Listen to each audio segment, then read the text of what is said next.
It's always been drawing for me. I had a big book called The Glamorous Years based on the 1940s Hollywood, and I used to spend time, probably about 11, 12, just copying, drawing out of it, just wanting to capture the sort of sheen on their hair and the glint in their eyes. And my mum bought me Brief Encounter. I always remember that as well, and that was that. I think that was the very beginning. The darker side of Hollywood was introduced to me by Kenneth Anger, which I discovered his books, Hollywood Babylon, probably when I was about 18, and they became sort of my Bible. I became fascinated by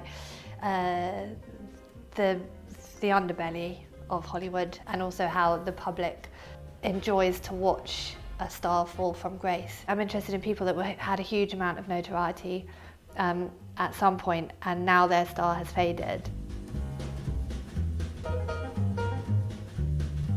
I did a degree in sculpture, so sculpture is very important to me. I probably make sculptures just as much as I draw, and I'm very interested as well in bringing the two together. So my drawings tend to have a three-dimensional element. I especially like showing in areas where people are just relaxing, because then they have time. I know that whenever I sit down in a restaurant, the first thing I do, even before looking at the menu, is looking at what they've got on the walls.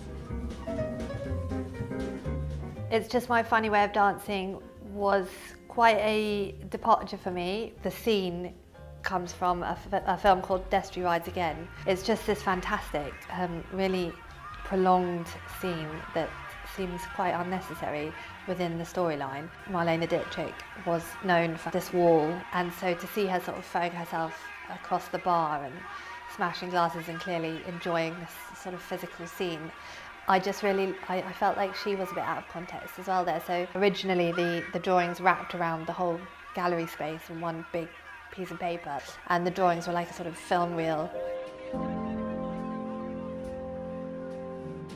I don't think anything is lost by producing prints of the drawings. For me, the prints allow people that don't have massive walls, it allows them to enjoy the work as well, which is really, really important to me. And I've made the edition ones purposefully small so they still feel special.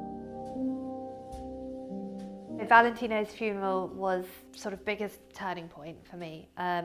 I had planned that over a couple of years. When he died, there were riots, there were suicides. The mass of people that collected to see his body actually broke down the front of the funeral home.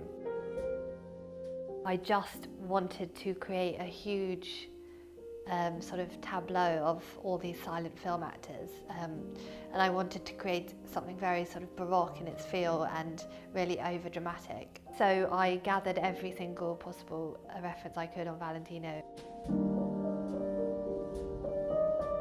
There's certainly a zone that I get into when the emails stop and the telephone stops and everyone else has stopped working. It feels like I can start.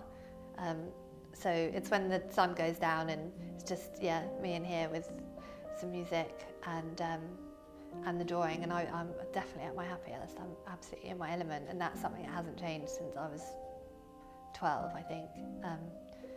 It's just like a pure feeling of not wanting to be anywhere else or do anything else ever.